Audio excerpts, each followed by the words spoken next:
Facebook ads campaign में creatives वाले topic में ना हम लोग बहुत ज्यादा कंफ्यूज होते हैं कि जब हम कैंपेन को चलाते हैं तो एक कैंपेन के अंदर एक एड सेट और उसमें हम 15-20 क्रिएटिव्स हम ऐड कर देते हैं। अब एंड्रोमेडा अपडेट के बाद में सबसे ज्यादा प्रैक्टिस इस स्ट्रक्चर के ऊपर चल रही है कि हम one campaign one ad set और 10 to 15 20 अप टू 20 हम क्रिएटिव्स ऐड कर देते हैं।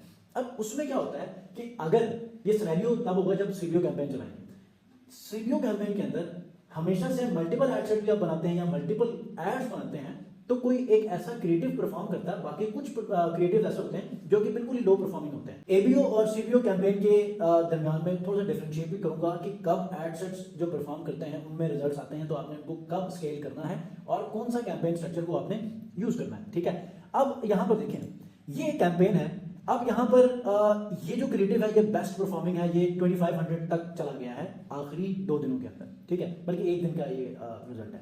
उसके बाद बाकी जितने भी आप क्रिएटिव देखेंगे 13, 3, 11, 8, 3 और इसी तरह आप नीचे आते जाएं तो ये 400 प्लस पे ये गया है, ये भी लर्निंग लिमिटेड में चला गया। बहुत सारे एजेंसीज हमेशा से क्रिएटिव्स के ऊपर काम करते हैं, तो इस टॉपिक के ऊपर मैं आज आपको पूरी मुकम्मल डेमोंस्ट्रेशन देने वाला हूं। इस वीडियो को आपने पहले कंप्लीट देखना है, सुनना है, समझना है, उसके बाद फिर आपने इस को वर्किंग करनी है। तो इस वीडियो को आप कंप्लीट देखें। अस्सलाम वालेकुम व्यूअर्स, मैं हूं सलीम रज़ा अंकल, आप तमाम व्यूअर्स को डिजिटल अंकल यूट्यूब चैनल के ऊपर वेलकम करता हूं।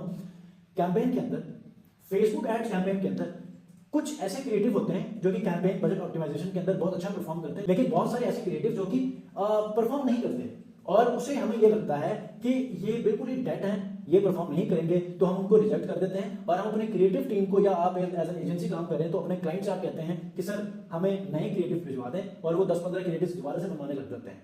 और इसी जगह पर एक अहम बात हमें समझने की जरूरत है कि क्या जो हमने एड रिजेक्ट कर दिए हैं या जो लो परफॉर्मिंग एड्स थे, फॉर एग्जांपल यहां पर 8, 3, 4 जिनमें रीच आई है, ठीक है, इसके अंदर क्या इसका मतलब ये है कि ये जो एड्स हैं ये बिल्कुल डेड है, ये परफॉर्म नहीं करेंगे और सिर्फ यही परफॉर्म करेगा जिसके अच्छे खासे रिजल्ट्स आए हैं? तो ऐसा नहीं है। हमने ये देखना होता है, सबसे पहले आप देखें क्रिएटिव टेस्टिंग। हमने क्रिएटिव टेस्टिंग को किस लेवल पर किया है। बहुत सारे लोग क्या करते हैं, क्रिएटिव टेस्टिंग ना वो इसको इग्नोर कर देते हैं। वो क्या करते हैं, ऑडियंस टेस्टिंग करते हैं और उसके बाद आगे बढ़ जाते हैं। जब हम कैंपेन बजट ऑप्टिमाइजेशन के अंदर सिर्फ और सिर्फ ऑडियंस के ऊपर रिलाई करके आगे चलेंगे और क्रिएटिव्स के ऊपर हम नहीं देखेंगे ना, तो हम एड्स को रिफ्रेश करने का जो एक टाइम पीरियड है ना, वो हमें बहुत जल्दी मैनेज करना होगा।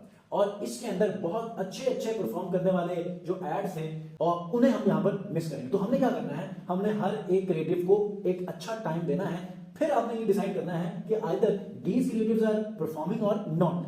ठीक है, हम क्या करते हैं, कैंपेन बजट ऑप्टिमाइजेशन के अंदर हम अपने क्रिएटिव को टेस्ट करने लग जाते हैं और इसी से हम अपना डिसीजन ले लेते हैं। जबकि हम सीबीओ कैंपेन चलाते ही तब हैं कि जब हमारे पास एक स्पेसिफिक ऑडियंस हो, हमारे पास वेल परफॉर्मिंग क्रिएटिव्स टेस्टिंग के बाद आपने फाइनल किया हो वो, तो तब हम कैंपेन बजट ऑप्टिमाइजेशन के अंदर हम स्केलिंग की तरफ जाते हैं। ठीक है, लेकिन किसी भी जगह पर जब आप किसी एड को इवैल्यूएट करने बैठे तो आप लोगों ने पहले ये देखना है कि क्या उस क्रिएटिव को आपने इनफ टाइम दिया था कि जिससे आपने ये डिसीजन ले लिया है कि ये बिल्कुल भी परफॉर्म नहीं कर सकता। ठीक है, हम लोग इसी चीज को मिस करते हैं जब भी हम अपने कैंपेन्स को बनाते हैं।